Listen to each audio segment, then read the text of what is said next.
আসসালামু আলাইকুম, hello beautiful people of Bangladesh. বরাবর মতো আমি আজহারুল ইসলাম আপনাদের মাঝে আবার চলে আসলাম নতুন একটা রোগ সংক্রান্ত ভিডিও নিয়ে। আজকে আমরা যে ভিডিও নিয়ে কথা বলবো, প্রস্রাব করার সময় আপনি জ্বালাপোড়া হয়, বারবার টয়লেটে যেতে হয়, কিন্তু খুব অল্প পরিমাণে প্রস্রাব বের হয়, প্রস্রাবে দুর্গন্ধ, গোলাটে রং বা কখনো কখনো রক্ত দেখা যায়। অনেকে এই সমস্যাকে সাধারণভাবে অবহেলা করেন, কিন্তু এগুলো হতে পারে ইউরিনারি ট্র্যাক্ট ইনফেকশন এর লক্ষণ। সঠিক সময় চিকিৎসা না নিলে এই সংক্রমণ কিডনি পর্যন্ত পৌঁছাতে পারে এবং এর বিশাল জটিলতা দেখা দিতে পারে। আজকের ভিডিওতে আমরা জানবো ইউটিআই কি, ইউরিনারি ট্র্যাক্ট কীভাবে কাজ করে, কেন ইউটিআই হয় এবং কারা সবচেয়ে বেশি ঝুঁকিতে আছেন, এর চিকিৎসা ও প্রতিকার সম্পর্কে এই ভিডিওতে আমরা জানবো। তো চলুন শুরু করা যাক আজকের ভিডিও। এখন আমরা জানবো ইউরিনারি ট্র্যাক্ট কি। আমাদের শরীরে কিডনি রক্ত থেকে বর্জ্য পদার্থ ছেঁকে প্রস্রাব তৈরি করে। এরপর সেই প্রস্রাব ইউরেথারের মাধ্যমে মূত্রথলিতে জমা হয় এবং শেষে মূত্র নালী দিয়ে শরীর থেকে বের হয়ে যায়।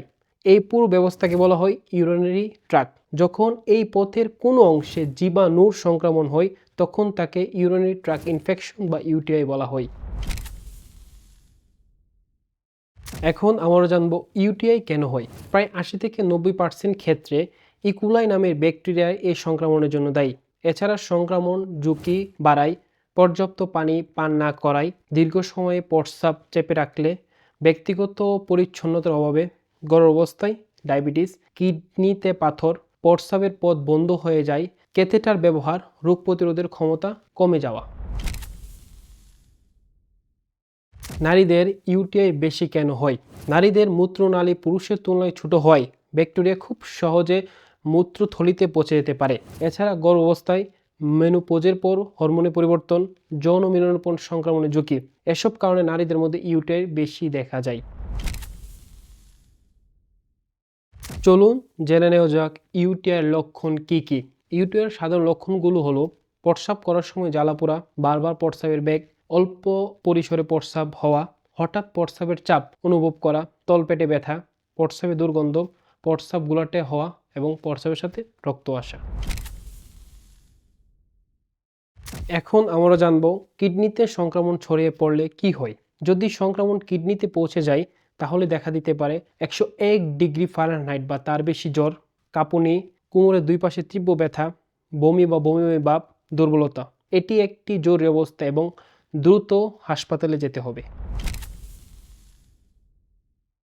এখন আমরা জানবো এই রোগ হলে কি কি পরীক্ষা করা হয়। চিকিৎসক রোগীর লক্ষণ অনুযায়ী যেসব পরীক্ষা দিতে পারেন: urine routine examination, urine culture and sensitivity, complete blood count, serum creatinine, blood sugar, ultrasound, KUB, প্রয়োজনে সিটি স্ক্যান। কিন্তু মনে রাখবেন, ইউরিন কালচার পরীক্ষাটি খুবই গুরুত্বপূর্ণ, কারণ এতে কোন জীবাণু সংক্রমণ ঘটিয়েছে এবং কোন অ্যান্টিবায়োটিক সবচেয়ে কার্যকর হবে তা জানা যায়। এখন আমরা জানবো ইউটিআইয়ের চিকিৎসা কি। চিকিৎসা নির্ভর করে রোগীর বয়স, লক্ষণ এবং সংক্রমণের মাত্রার উপর।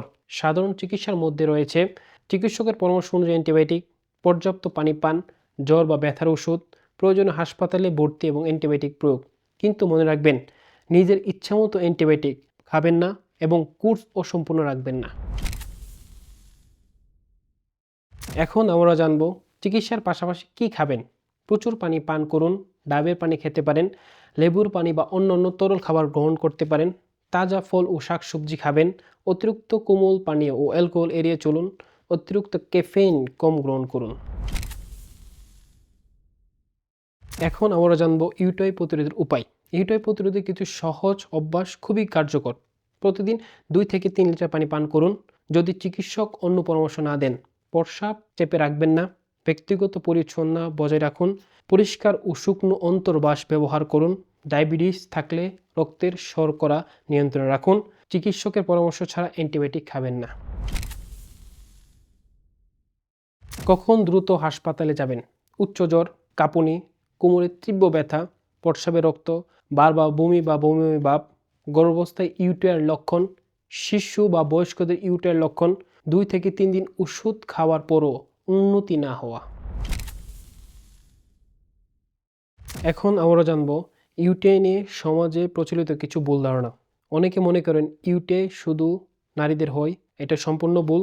ইউটিআই পুরুষদেরও হতে পারে এবং অনেকে ভাবেন প্রচুর পানি খেলে ইউটিআই ভালো হয়ে যায়, অ্যান্টিবায়োটিক 2 থেকে 3 দিন খেলে বন্ধ করা যায়, এটাও ভুল। ইউটিআই হলে সব সময় অপারেশন লাগে, এটাও ভুল। ইউটিআই একটি সাধারণ রোগ, কিন্তু মনে রাখবেন অবহেলা করলে এটি আমাদের শরীরের অনেক বড় ক্ষতি করতে পারে। আজকের এই ভিডিওর মাধ্যমে ইউরিন ইনফেকশন সম্পর্কে আপনারা সকল তথ্য জেনে ফেলেছেন। আমার এই ভিডিও যদি আপনার ভালো লাগে তাহলে লাইক, কমেন্ট, শেয়ার করে পাশে থাকবেন এবং আপনার একটিমাত্র শেয়ারের মাধ্যমে অন্যদের অনেক উপকৃত হতে পারে। ততক্ষণ পর্যন্ত আপনারা আমার সাথে থাকুন। ইনশাল্লাহ দেখা হবে স্টাডি অ্যান্ড ট্রাভেলস উইথ আজলের নতুন কোনো মেডিকেল সেশন ভিডিও নিয়ে। Good bye beautiful people of Bangladesh.